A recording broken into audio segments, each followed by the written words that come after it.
Welcome to the Profitable NDIS Provider podcast, where we're joined by your hosts, Tania Gomez and Paul Bryan.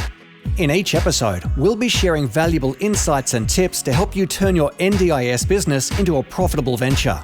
So whether you're just starting out or looking to take your business to the next level, you've come to the right place. Let's stop surviving and start thriving. Welcome back to Season 2 of the Profitable NDIS Provider podcast. So great to have you guys back listening in again. I'm Paul and I'm here with my awesome co-host Tania, and today we are talking with Chris from Care BPO. That's right. Thanks for having me, Paul and Tania. Yeah, we're excited to have you on our first episode of Season 2. We survived Season 1. We made it. We made it, and this is episode 11. And today we are talking about using offshore resources in your NDIS business. And Chris, we've got a bit of a bio for you. So we've got that Chris is a qualified CPA with over 20 years experience, including over a decade in the disability services sector. Chris was introduced to the sector through his role as a CFO of a large West Australian not-for-profit. In 2020, he left his role to start an onboarding supports with the goal of creating personalised responsive plan management agency. After such a positive experience hiring offshore staff with onboard supports, he partnered with his two original offshore staff to create Care BPO. Care BPO exists to help NDIS providers find the right offshore solutions for their businesses, leading to greater efficiencies and long-term viabilities in a challenging funding environment. And that's so exciting to hear all of that, because I love my offshore staff. I've used offshore staff for 15 years. Ron, who is my original offshore staff, has been working with me, and we found him via Skype and via Googling to find a good web developer 15 years ago. And it has been transformational in all of the business I've been in. He's such a pivotal part of what I do, and I have about 25 offshore staff at any one time, depending on what we're doing. And so when I saw your business at the expo, it was something that I had been thinking for a long time had to happen in the sector. I would have loved to do it myself, but there's only so many hours in the day. So I'm glad someone else has done it, because it's one of those ideas that I think absolutely has its place in the sector. So welcome. Thank you. Thanks for joining us. What else would you like to tell us about you and your business outside of that amazing intro? Well, I think to give a little bit of background on how I got to this point. Yeah. When as you mentioned, I came from the not-for-profit sector and worked as a CFO there. And the idea of offshoring when you work in a not-for-profit is probably barely even crossed my mind. I think there's a certain culture within not-for-profit organisations that you employ Australian-based staff, and so it wasn't really something that I'd considered in the past. But when I went out on my own and created onboard supports, I did want to look at certain options that would provide greater viability and long-term sustainability for the organisation, and so I wanted to give offshoring a go. I guess my hesitation initially when I thought about this was, how is someone from another country going to adapt to the NDIS? It's a very complex scheme, as we all know, and if you're from a place where you've never even heard of that, and there may not be such a comprehensive scheme to support people with disability, how would you adapt to how it worked? But I persisted anyway, and I basically said to myself, look, if I'm going to bring in these staff, I'm probably going to have quite a long training period to get them up to speed. I was thinking something like 8 weeks of intensive training to get a typical accounts officer up and running. But I went ahead, and I was so pleasantly surprised at my staff's ability. They picked it up very, very quickly. It was probably 2 to 3 weeks training at most, and they've been brilliant ever since. Incredibly hardworking.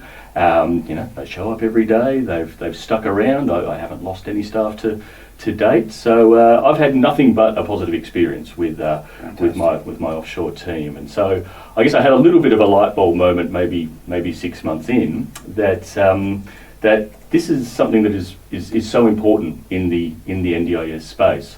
I think if you think about where we have come from in disability support, 10 years ago it was state-based funding, supply side. People with disability had to come to an organisation cap in hand for supports, and dominated by not-for-profits. So I think in that environment, offshoring wasn't a consideration and probably not a high priority. We now move into an NDIS scheme, which is demand driven. Pricing is challenging, and we are seeing rise of for-profits in the organisation or in the scheme. And from there, offshoring becomes so much more important. If you look at the disability support worker cost model, which is what all the pricing is based on, you look at the component for admin, and it's something like 10 to 12% of the actual price is made up for admin.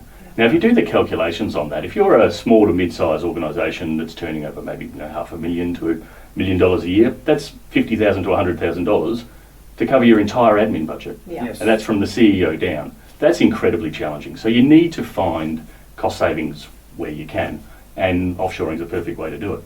Yeah, absolutely. Look, I think that's a real eye-opener for a lot of these smaller businesses, finding themselves stretched, trying to look after participants, look after their team, get the administration done, all their invoicing. I talk to a lot of providers who are just going, I don't have time. Look, Care BPO, break that down a bit for us. What is a BPO, and what does offshore staff look like in the NDI sector? Where would you use them specifically? Sure. So BPO stands for Business Process Outsourcing, and I guess that can take many forms. That could be hiring a contractor overseas to take on a certain role, all the way to actually outsourcing an entire business process. So maybe hiring a firm to take over your entire finance function and hiving that out to a third party. So it's fairly broad. But what does that mean in an NDIS context, and where does offshoring fit into that? Look, I think offshoring is a viable option for organisations for any administrative role at that sort of back end of your organisation. Obviously, being human services, anything client-facing really should be delivered by Australian-based staff. I don't think that's anything we're ever going to get away from, and I don't know that we ever would. But anything administrative-based, so we're talking finance roles, HR, rostering, quality and compliance, marketing, even potentially some IT, all these roles can potentially be outsourced to offshore staff. Yeah, fantastic. That gives me, I have lots of questions for you, I guess. Tania has more business ideas running through her head right now. always do. But so I've used offshore staff, as I said, for a long time. I found one of the challenges, so in my other business, Jobbery Solutions, we develop e-learning, and we've had a really, with COVID, e-learning has gone crazy busy, so we've been busier than ever, but we've had a really challenging time that finding staff, similar to NDIS, finding staff is really hard. We hire, most of our staff are over $100,000 a year. We have 45 staff. That's a huge payroll. Yes. And we do have big contracts, but the problem is that our staff want to be paid more every year, and our clients are asking us to pay less every year and are telling us that they've exhausted it. So we're being squeezed on both ends. So as a result, I was like, right, we can offshore some of the graphic design function. Let's have a look at graphic designers. We had a look, and our team lead for graphic design, well, a number of our staff in Australia have only been in Australia 3, 4, 5 years. So we started with, well, there's one from Vietnam, one from the Philippines. So we looked in Vietnam and the Philippines for people that studied at the same schools and had a look at graphic design. For me, that was like a no-brainer. We have a very diverse staff. We're all remote. It makes a lot of sense. And I'm not a graphic designer, and I hope my graphic designers aren't listening to me, but I personally don't know the difference between an A grade graphic designer and a B grade and a C grade, right? I don't know. I'm not technically able. I can't see the difference. But there's obviously levels and skill sets. I found the biggest challenge was the staff accepting the offshore staff, even though they were from similar countries, or they had, Australia is so diverse anyway. I didn't think it would be a cultural problem, but it was this thing, there seems to be this underlying cultural, Australian staff are just better. This attitude of an offshore person can never do it as well as an Australian person. And I know that this simply isn't the case, because it's about their skills, their ability, their training, what training you provide. And from using offshore staff, I know that if I spend 10 hours with any person, I can teach them a function. If they're an accountant, I can teach them how to do my payroll. I can't because I don't know how to do that. But, in the marketing space, I have a virtual assistant that runs marketing across 3 of my businesses. I know that I can teach her the process and that I can hand that piece over to anyone, regardless of the country. So for me, it didn't make sense. Is there a stigma? Do people see this? Is this just my organisation? Is there a cultural barrier to overcome with getting people to accept offshore staffing as a solution? I think there is a stigma that needs to be overcome. Yeah. I think the way that we've done it in onboard supports, to give you a bit of background about onboard supports, we have 7 or 8 Australian-based staff and 6 or 7 offshore-based staff. So it's fairly 50-50 in terms of the team. We're also a virtual business, so we all work from home. We don't have a physical office location. But the way we interact each day is that we have a team session up on our screens, and we all basically sit in that team. So it has a very office environment feel.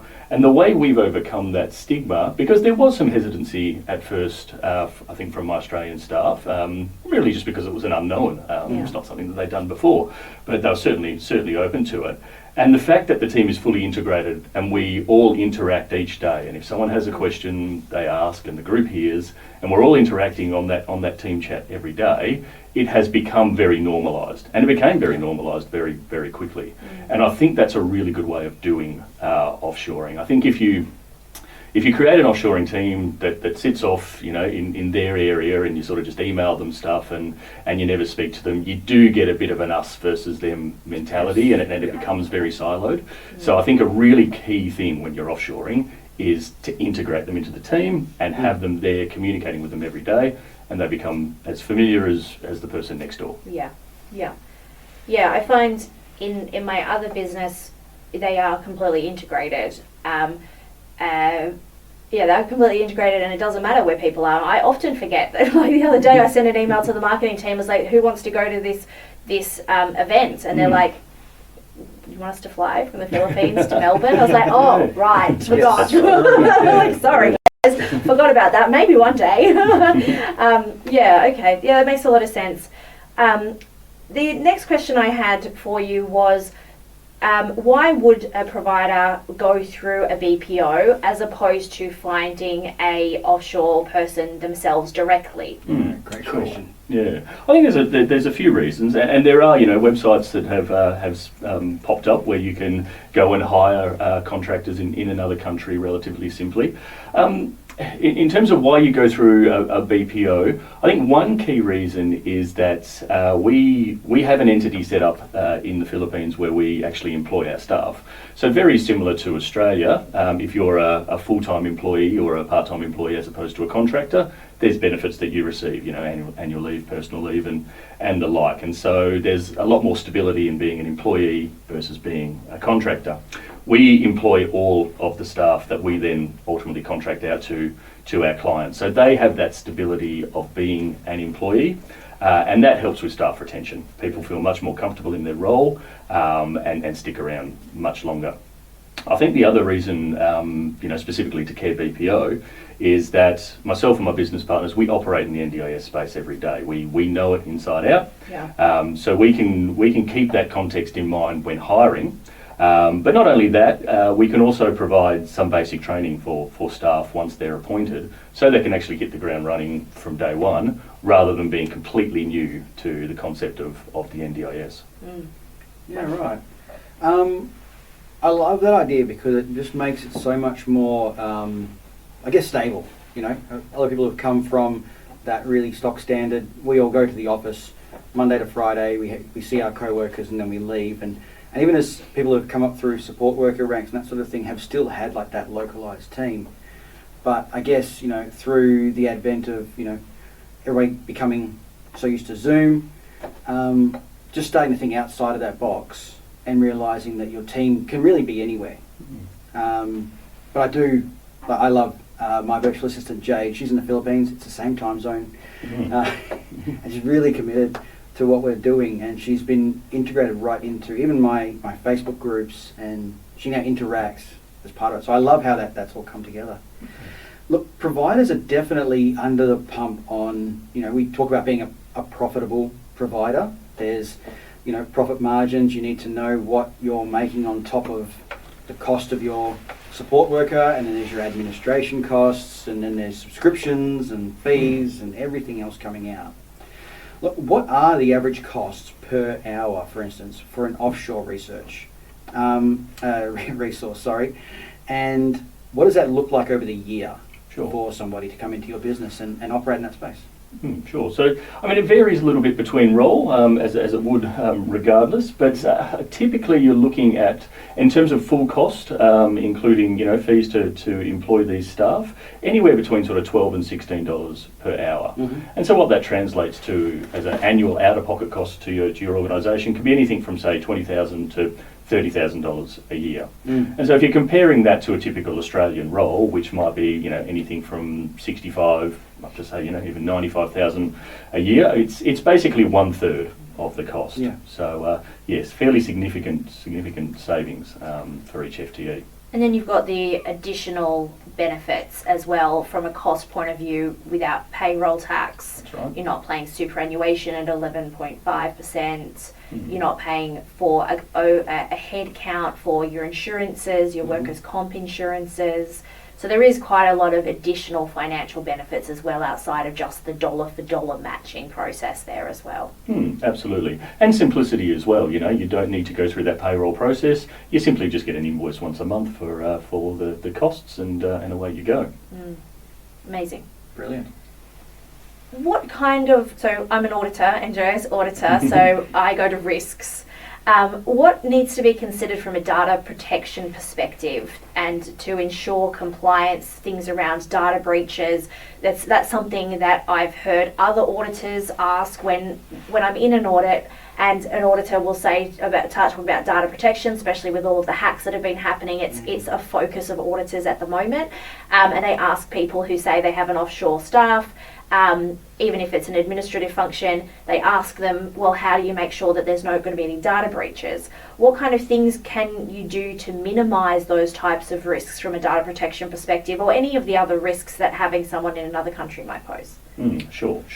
I'm always a little bit hesitant to give data security and IT advice because I'm not an IT expert, but I think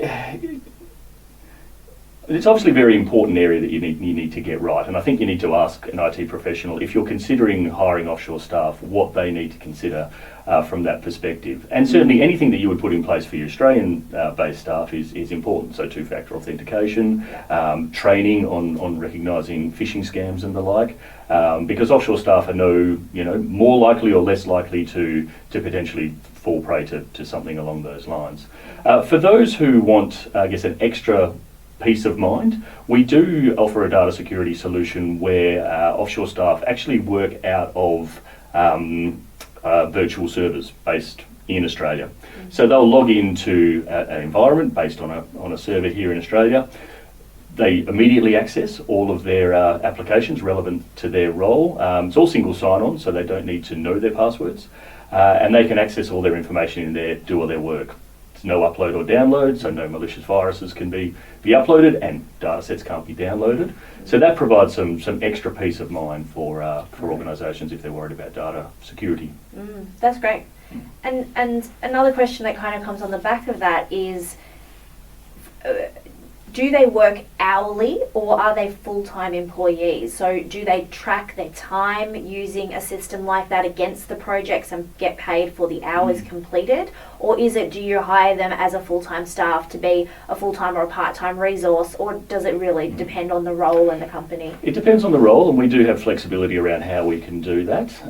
Yes, you can hire a full-time staff member, and that's what I've typically worked on, but then we have had clients who have needed someone part-time at a certain part of the day. We've also had situations where we've had people basically on call, in that they're paid for, say, 4 hours a day, but available over that 8-hour span. And so they're doing their work here, there and everywhere, but are available during those time periods. So very flexible, and we work with the candidates to make sure that they're comfortable with that arrangement.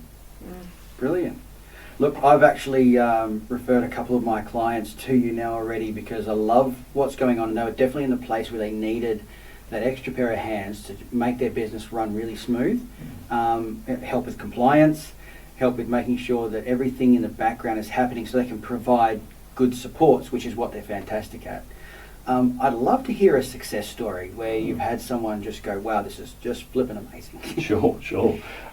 I think one in particular, we got a phone call from a service provider a little while back, and you could tell as soon as you got on the call the stress levels within the organisation. So I was speaking with the CEO, and they had an Australian-based finance resource. They'd grown very, very quickly. And that person had up and left quite abruptly, and had been away for some time.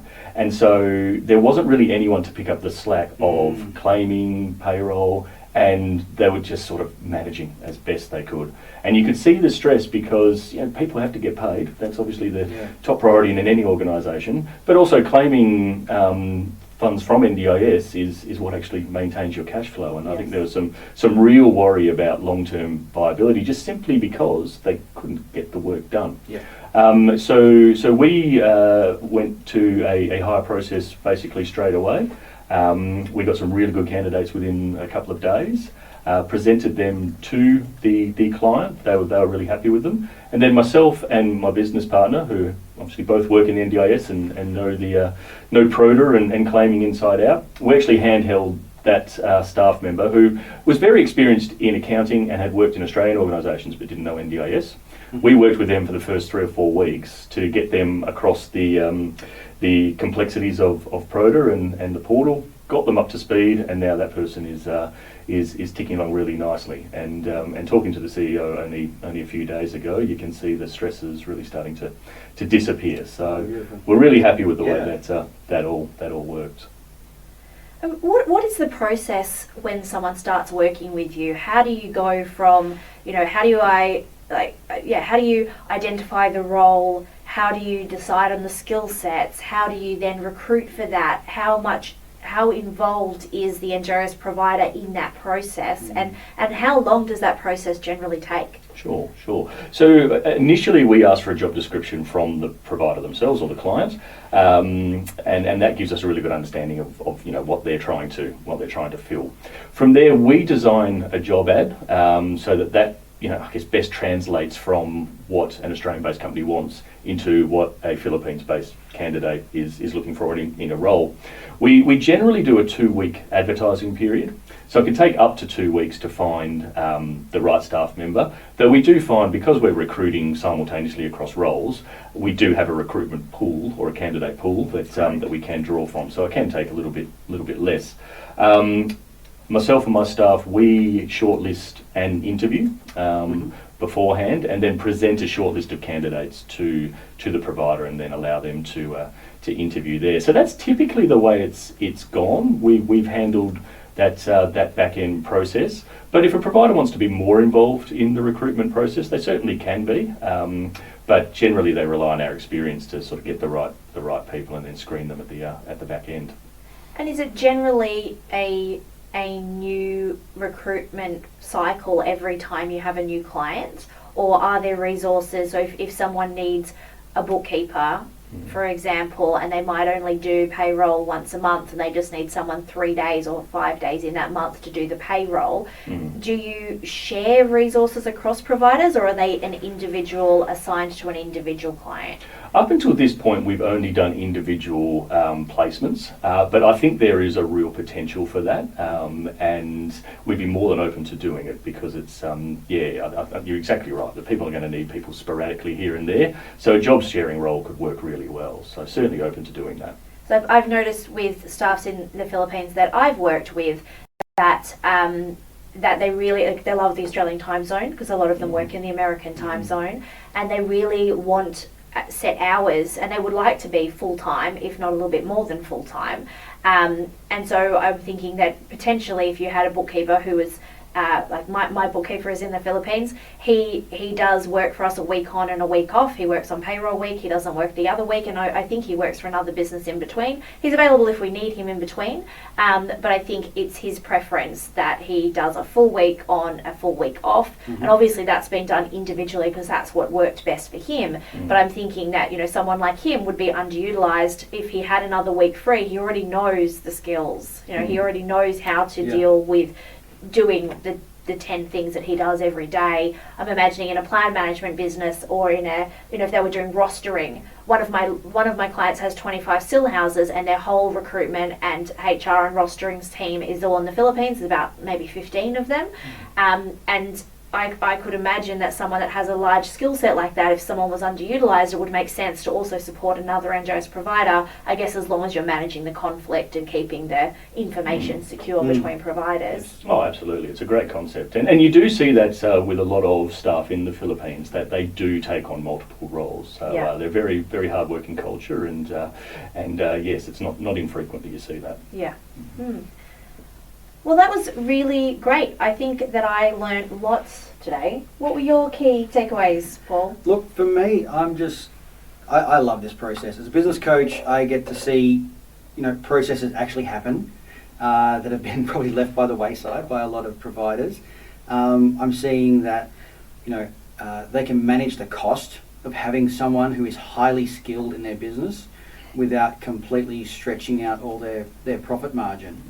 And they're going to really see an improvement in not only whether they choose bookkeeping or administration or recruiting or whatever that process is, but it's going to allow the owner and the team to really spend more time on their clients, providing fantastic care, not bogged down in, I've got to do the next payroll, or I've got to figure out how I'm going to do this next social media ad, or I need to put all this paperwork in because we've got our audit coming up and we've got to get all our bits and pieces in process. I think it's a really good point, because I think sometimes when we think offshoring, we think, you call Telstra and you talk to someone in another country, and so we sometimes look at offshoring and think that's declining customer service. In reality, if you do it right, it actually enhances customer service because it allows you to spend more time with your customer. And that idea of focusing on what your skill set is. And I'm really clear, bookkeeping is not my skill set, should definitely be done by somebody else. I could spend all day on it and get it completely wrong. So I know where I need to focus my time and attention as a business owner, and I think that's one of the number one things I work through with my clients is, why are you even trying to do this? There's a better, someone who knows this better can do it faster, easier, quicker, way better. Don't mess it up. You focus on, as a business owner, I think providers should be responsible for the governance of their organization, creating vision, steering the ship in the right direction, making sure they've got the right people on the right seats on the bus, that the bus knows where it's going. That is so much more important than worrying about the little rocks on the side of the road. Those things need to happen, but it's their role to put the structures in place and to lead innovation, like getting offshore staff, look at their expenses, do those important things, and most importantly, make sure that the quality of supports is maintained. That should be their full-time job, not worrying about payroll, marketing, advertising, trying to be an influencer, and all of those things. Jack of all trades. Just not doing it properly. Not trying to be a jack of all trades. Absolutely. Yeah. So, Chris, what you've got here with Care BPO is going to be so amazing to a lot of providers. How are they going to get in contact with you? Sure. Well, our website's carebpo.com.au, so please visit our website. We've got some good resources on there that you can read to familiarise yourself with what offshoring means, and some good blog posts.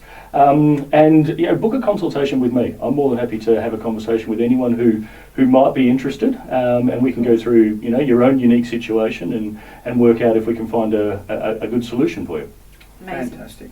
It's been so great having you with us today. Thank you for joining us on our 11th episode for our second season. And for all of our listeners, next week we are joined to talk about getting started with social media with Chris, the NDIS Ninja from Grow DSP. And I'm really looking forward to that one as well, because Chris always has such a great energy. And you've actually been speaking to Chris as well. I have, yes. So it's a small world. Absolutely. It's a very small community. It is, absolutely. Thanks again for joining us, and we will speak again soon. Absolutely. Thank you so much. Thanks for tuning in to another episode of the Profitable NDIS Provider podcast with Tania Gomez and Paul Bryan. We hope you found today's episode informative and valuable. If you enjoyed the show, please don't forget to subscribe, leave us a rating, and share it with others who could benefit from our insights. Until next time, keep thriving.